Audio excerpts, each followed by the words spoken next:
اولاً تھوڑا سا میں یہ 12ویں شب کے بارے میں عرض کر دوں کہ جیسے ہی میلاد مصطفیٰ صلی اللہ علیہ وسلم کا مہینہ آتا ہے اور مسلمان اس مہینے میں خوشی منا کے اللہ تبارک و تعالیٰ کی بارگاہ میں درجات کی بلندی کا سامان کرنے کا ارادہ کرتے ہیں تو شیطان کو بہت تکلیف ہوتی ہے، اور شیطان نہیں چاہتا کہ مسلمان اپنے نبی سے اظہار محبت کے ذریعے اللہ تعالیٰ کا مزید قرب حاصل کرے، تو سینکڑوں قسم کے وسوسے ہمارے ذہن میں ڈالنے کی کوشش کرتا ہے۔ یہ خوشی کیوں مناتے ہیں، جھنڈے کیوں لگاتے ہیں، لائٹنگ کیوں کرتے ہیں، جلوس کیوں نکالا جاتا ہے، یہ کہاں سے ثابت ہے؟ کیا نبی کریم صلی اللہ علیہ وسلم نے ایسا کیا؟ کیا اس کا حکم دیا تھا؟ کیا خود صحابہ کرام نے ایسا کیا؟ کبھی کہتے ہیں صحابہ کرام ہم سے بڑھ کے عاشق رسول تھے، بتاؤ اگر کرنا ہوتا تو وہ کرتے، ہم کیوں کریں؟ تو اس طرح جب وہ پیدر پہ کویسچنز آتے ہیں، اور بات وہی ہے جو میں نے پہلے آپ کی خدمت میں عرض کی کہ ہمارے پاس ذہن میں دفاعی مواد تو موجود ہی نہیں ہوتا، وہ دلائل موجود نہیں ہوتے جس کی وجہ سے ہم سامنے والے کو قائل کر سکیں، تو بچے اولاً آتے ہیں گھر والوں کے پاس، جب وہاں سے کچھ نہیں ملتا تو وہ جاتے ہیں کسی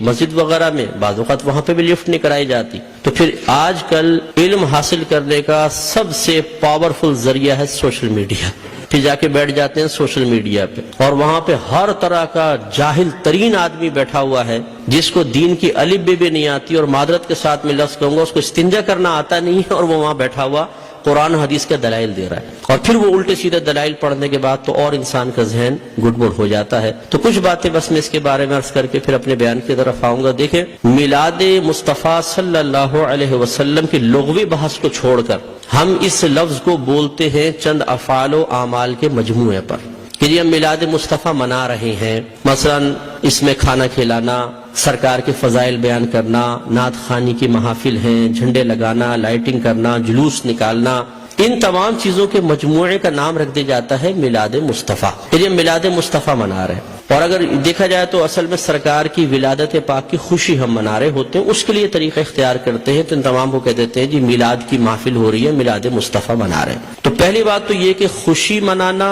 اور خوشی کا اظہار کرنا، یہ دونوں چیزیں قرآن کے حکم سے ثابت ہیں۔ اللہ تعالیٰ فرماتا ہے قل بفضل اللہ وبرحمتہ فبذلک فلیفرحوا، اے حبیب کریم صلی اللہ علیہ وسلم آپ ان لوگوں سے فرما دیجئے کہ اللہ کے فضل اور اس کی رحمت پر چاہیے کہ خوشی کا اظہار کریں۔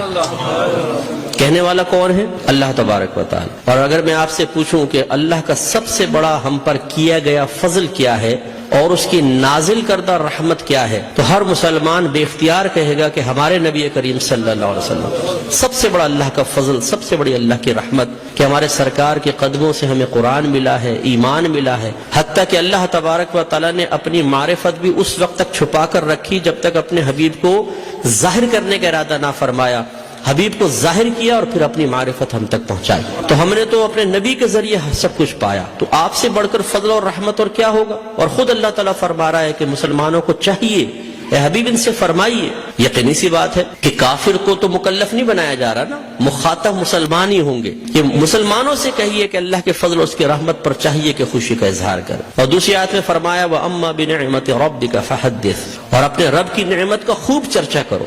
حدث تحدیث سے نکلا ہے، تحدیث کا مطلب ہوتا ہے اللہ تعالیٰ کی کسی عطا کردہ نعمت کو کسی کے سامنے ظاہر کرنا، چاہے وہ قول سے ہو، جسے ہم کہتے ہیں جی اللہ کا بڑا فضل ہے بونڈ لگ گیا، اللہ کا بڑا فضل ہے مکان بنا لیا، اللہ کا بڑا فضل ہے میرے بیٹے کی شادی ہو گئی، یہ ہم نعمت کا اعتراف اور اظہار کر رہے ہوتے ہیں۔ اور اسی طریقے سے مختلف اعمال و افعال سے بھی بعض اوقات تحدیث نعمت ہوتی ہے۔ ایک دفعہ ایک صحابی نبی کریم صلی اللہ علیہ وسلم کی خدمت میں آئے جو پھٹے پرانے سے تھوڑے کپڑے پہنے ہوئے تھے، مفلوق الحال سے تھے، تو سرکار نے فرمایا کہ کیا تمہارے پاس کوئی مال نہیں ہے؟ عرض کیا رسول اللہ صلی اللہ علیہ وسلم الحمدللہ ہر طرح کا مال ہے، مویشی ہیں، دراہم ہیں، دنانیر ہیں، باغات ہیں۔ تو سرکار نے ارشاد فرمایا پھر اللہ کی نعمت کا اثر آپ پر ظاہر ہونا چاہیے، اپنے آپ کو ایسا نہ رکھو بلکہ ایسے لباس پہنو، ایسی عادات و اطوار رکھو، ایسا طور طریقہ رکھو کہ لوگ جان جائیں کہ اللہ تعالیٰ نے آپ کو نعمتوں سے نوازا ہے۔ تو بتائیے کہ جب میلاد مصطفیٰ صلی اللہ علیہ وسلم آئے تو کیا ہمیں اپنے نبی کی اس طرح خوشی کا اظہار نہیں کرنا چاہیے تاکہ یہ ظاہر ہو ہو کہ اللہ تعالیٰ نے ہمیں اپنے نبی کی سب سے بڑی نعمت سے نوازا ہے. جب عام دولت کے لیے سرکار نے فرمایا تمہیں اللہ نے دولت دی ہے، اس کا اثر تم پہ ظاہر ہونا چاہیے، اس نعمت کا اثر ظاہر ہونا چاہیے، تو بتائیے کہ جب میرے سرکار تشریف لائے اس نعمت کا اظہار کیوں نہیں چاہیے؟ تو یہ دونوں چیزیں قرآن سے ثابت ہے. تو خوشی منانا اور نعمت کا اظہار کرنا، جب اللہ تعالیٰ نے اس کا حکم دے دیا، اجازت دے دی، تو پھر ہر وہ طریقہ اختیار کرنا جائز ہوگا جس کو قرآن اور حدیث نے منع نہیں کیا ہے. یہ اچھی طرح اصول یاد رکھیے، کسی چیز کے جائز قرار دینے کے لیے دلیل نہیں چاہیے ہوتی، کسی چیز کو ناجائز قرار دینے کے لیے دلیل درکار ہے. مثال کے طور پر میں آپ سب سے پوچھتا ہوں، جو آپ نے ٹوپیاں پہن رکھی ہیں جائز ہے کہ ناجائز؟ بتائیں، بولیں، لائیں، ثابت کریں قرآن و حدیث. حضرت ثابت کریں کہ ایسی ہری پٹی نیچے اور اوپر سفید ہو، قرآن حدیث سے ثابت کریں. کر سکتے ہیں آپ؟ تو آپ کہیں گے بھی قرآن و حدیث سے کہ میں ثابت نہیں کر سکتا، تم یہ بتاؤ کہ یہ جائز ہے ناجائز؟ اگر کہتے ہو ناجائز تم ثابت کر دو، میں نہیں پہنوں گا. اس طرح آپ نے چشمے پہنے ہوئے ہیں، آپ اس وقت رات کے تقریباً 9:30 بجے یہاں بیٹھ کر بیان سن رہے ہیں، لائٹنگ ہوئی ہے، یہ پکی چھت کے نیچے آپ بیٹھے ہوئے ہیں، میں مائک پہ بیان کر رہا ہوں، آپ اس کو سن رہے ہیں اسپیکر کے ذریعے، تو کیا یہ سب قرآن و حدیث سے ثابت ہے؟ یقینی سی بات ہے کہ نہیں. لیکن کیا یہ منع ہے؟ جب منع نہیں ہے تو پھر جائز. یہ پہلا اصول یاد رکھیے گا. تو اگر کوئی آپ سے کہتا ہے کہ میلاد مصطفیٰ جائز ہے، آپ کہیں بالکل جائز ہے. وہ کہے قرآن و حدیث سے ثابت کرو، آپ کہیں کہ چلو میں بعد میں بولتا ہوں، پہلے تم یہ بتاؤ کہ ناجائز ہے، یس تو تم ثابت کرو. کوئی ایک آیت لا کر ایسی بتائیں، کوئی حدیث جس میں اللہ یا رسول نے فرمایا ہو کہ میلاد مصطفیٰ نہ مناؤ. اور جب اللہ تعالیٰ اس کے رسول منع نہ کر رہے ہوں تو پھر آپ اور میں کون ہوتے ہیں منع کرنے والے؟ بعض کہتے ہیں کہ جی سرکار نے ایسا نہیں کیا، صحابہ کرام نے نہیں کیا، نہ اس کا حکم دیا. یاد رکھیں یہ بھی کوئی قاعدہ ضابطہ نہیں ہے کہ اللہ کے نبی حکم دیں تو ہم کریں، حکم نہ ہو تو نہیں کر سکتے. صحابہ کرام کریں تو ہم کر سکتے ہیں، صحابہ کرام حکم دیں تو ہم کر سکتے ہیں، ورنہ نہیں کر سکتے. یہ کوئی ضابطہ قاعدہ نہیں ہے. اصل چیز وہی ہے جو میں نے آپ کو بتائی کہ اگر اللہ تعالیٰ اس کے رسول نے منع کیا ہے تو منع ہوگا، اور اگر منع نہیں کیا تو بالکل جائز ہوگا. اب میں اس کی آپ کو تھوڑی سی مثالیں بتاتا ہوں. دیکھیں آپ کی مسجدوں پہ گنبد اور مینار بنتے نہیں بنتے؟ آپ پوچھیں، کویسچن کریں، ہر مکتب فکر کی عبادت گاہ کے اوپر گنبد اور مینار ہے. کیا اللہ کے نبی نے اس کا حکم دیا تھا؟ صحابہ کرام نے حکم دیا؟ یا اللہ کے نبی نے بنائے، یہ صحابہ نے بنائے؟ نہیں، یہ بہت بعد کی ایجادات اور ہر مسجد کے اوپر ہیں. یہ کیسے بدعت اور ناجائز کیوں نہیں ہو جاتے؟ قرآن پاک پہ زبر زیر پیش سرکار کے دور میں نہیں تھا، نہ صحابہ کے دور میں، بہت بعد میں لگے ہیں. 6 کلمے سرکار کے دور میں باقاعدہ اس طرح مرتب شدہ نہیں تھے، یہ بعد میں ہے. ایمان مفصل، ایمان مجمل پہلے نہیں تھی، یہ بعد میں ہے. اور اگر سرکار کے ہی دور کو لے لیں، سرکار نے قرآن کو مجتمع نہیں کیا تھا، صدیق اکبر کے دور میں ہوا ہے. سرکار کے دور میں، صدیق اکبر کے دور میں تراویح 20 رکعت ایک امام کے پیچھے نہیں ہوتی تھی.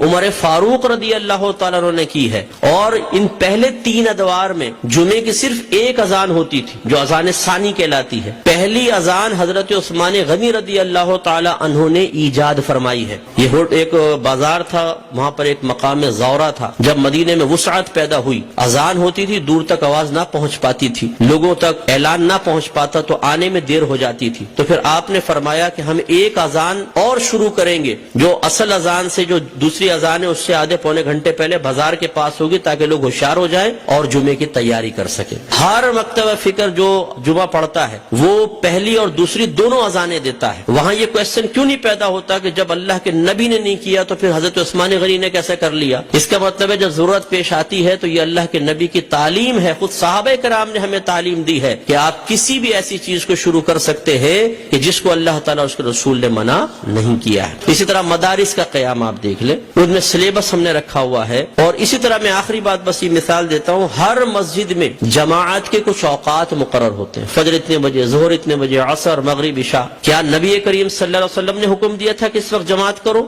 صحابہ کرام نے نہیں، ہم نے اپنی سہولت کے اعتبار سے کیا ہے. اور یہ ایک اعتراض کا بہت بڑا جواب بھی بن سکتا ہے. لوگ کہتے ہیں کہ آپ یہ 12ویں کا انتخاب کیوں کرتے ہیں؟ یہ بتائیں. اپنے پاس سے دن خاص کر لینا صحیح نہیں ہے، اپنے پاس سے دن خاص کر لینا صحیح نہیں ہے. تو یہاں میں آپ کو سمجھا دوں کہ کسی ایک چیز کو دوسری چیز کے ساتھ خاص کرنا 2 طرح کا ہوتا ہے. اللہ تعالیٰ اس کے رسول نے خاص کیا تو اسے کہتے ہیں تخصیص شرعی، یعنی خاص کرنا شریعت کی طرف سے. اور اگر اللہ تعالیٰ اس کے رسول نے نہیں کیا آپ اور میں کر لیں, جیسے ہم بچے کی سالگرہ کے لیے ڈیٹ کرتے ہیں, فکس کرتے ہیں, اس طرح بچی کی شادی کے لیے ڈیٹ ہم آپس میں مشورہ کر کے فکس کرتے ہیں, کوئی تقریب کرنی ہوتی ہے اس کے لیے, اسی طرح دارالعلوموں کے اندر سال شروع کرنا آخر کے لیے, اسی طریقے سے مسجدوں میں جماعت کے اوقات. یہ جو ہم اپنے پاس سے ایک چیز کو دوسری کے ساتھ خاص کرتے ہیں اس کو کہتے ہیں تخصیص عرفی. تو تخصیص عرفی کو تخصیص شرعی بنانا غلط ہے کہ مثال کے طور پہ اگر ہم 12ویں کو 12ویں تاریخ میں کر رہے ہیں تو ہم کہیں کہ اسی تاریخ میں ہوگی, اس کے علاوہ نہیں ہوگی,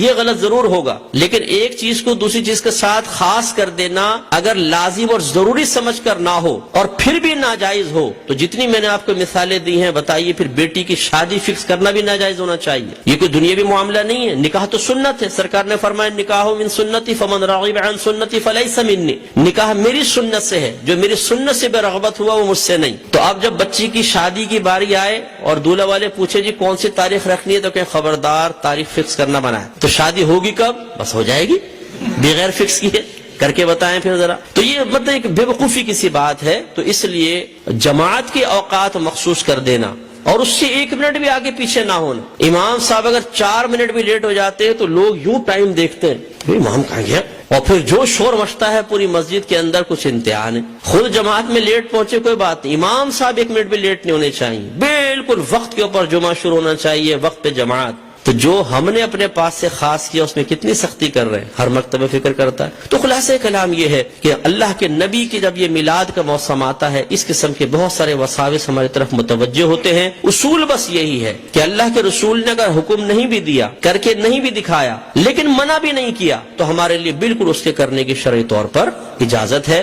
اگر حکم کا انتظار کریں تو پھر ہر چیز کے اندر غلام کو حکم کا انتظار کرنا چاہیے, اور جب آپ حکم ڈھونڈنے کی کوشش کریں گے تو کاروبار زندگی رک جائیں گے. ہزارہ چیزیں ایسی ہیں جن میں سرکار کے احکام موجود نہیں ہیں. تو بس اصول شرعی ہوتا ہے کہ جہاں سرکار کا حکم موجود نہ ہو, خاموشی اختیار فرمائی ہو, منع نہ کیا ہو, یہ اس کے جائز ہونے کی دلیل ہوتا ہے. تو میلاد مصطفیٰ منائیے. الحمدللہ جنہوں نے یہ کیا ہے انہوں نے فیض پایا ہے. ابو لہب جیسا شخص آپ جانتے ہیں کافر تھا, سرکار کا چچا تھا, کافر شخص تھا اور بدترین کافر, دشمن اسلام. لیکن جب اس کی لونڈی ثویبہ نے آ کے خوشخبری دی کہ مبارک ابو لہب تیرے ہاں بھتیجا پیدا ہوا, اس نے ہمارے نبی کی خوشی میں آزاد نہیں کیا تھا, اپنے بھتیجے کی خوشی میں کیا تھا. لیکن وہ بھتیجا تھا تو اللہ کا نبی. تو اللہ تبارک و تعالی نے اس کو اس برکت سے نوازا کہ جب اس کا انتقال ہوا اور یہ جہنم میں گیا ہے, اس کے خاندان والوں میں سے کسی نے اس کو خواب میں دیکھا تو پوچھا کہ ما فعل اللہ بکا, اللہ تبارک و تعالی نے تیرے ساتھ کیا معاملہ کیا؟ تو اس نے جواب دیا کہ بہت سخت عذاب میں ہوں, لیکن جب میں اس انگلی کو اپنے منہ میں لیتا ہوں کہ جس سے میں نے اپنی لونڈی کو آزاد کیا تھا تو اللہ تبارک و تعالی اس سے پانی جاری فرما دیتا ہے. تو شیخ عبدالحق محدث دہلوی رحمۃ اللہ علیہ فرماتے ہیں لوگوں غور کرو, ایک دشمن تو ہمارے نبی کی خوشی منا کر جہنم میں راحت پائے, تو پھر ہم اگر اپنے حبیب کا میلاد منائیں, ان کی خوشی منائیں تو کتنی راحت پائیں گے. اور جب میرے سرکار صلی اللہ علیہ وسلم پیدا ہوئے تو خوشی تو اللہ نے بھی اس کا اظہار فرمایا, خوشی کا اظہار فرمایا, انعامات دیے, مبارکبادیں ہوئی. آپ تاریخ اٹھا کے پڑھیں, جب میرے آقا صلی اللہ علیہ وسلم کی ولادت ہوئی ہر پرندے اور ہر جانور نے ایک دوسرے کو مبارکباد دی ہے کہ ہمارے نبی پیدا ہو گئے. فرشتے ایک دوسرے کو مبارکباد دے رہے تھے, حدیثوں کے اندر موجود ہے, فرشتے مبارکباد دے رہے تھے. اور اس زمانے میں جتنی حاملہ عورتیں تھیں اللہ تبارک و تعالی نے سب کو بیٹوں سے نوازا. اور وہ قحط سالی کا دور تھا, لیکن جب میرے آقا صلی اللہ علیہ وسلم پیدا ہوئے تو عرب کہتے ہیں کہ اتنی فصلیں ہوئیں, اتنا چارہ ہوا, اور ہمارے اونٹ چارہ کھا کھا کے اتنے موٹے ہو گئے کہ ہمیں خوف ہوا کہ شاید یہ چربی کی شدت سے پٹ پڑیں گے, اتنا اللہ نے نعمتوں سے نوازا ہے. تو خلاصہ کلام یہ ہے کہ میرے آقا صلی اللہ علیہ وسلم کی میلاد مصطفیٰ منانا یہ بہت بڑی سعادت کی بات ہے. وسوسوں سے قطع نظر خوشی کے ساتھ میلاد مصطفیٰ منائیں, انشاءاللہ برکت حاصل ہوگی.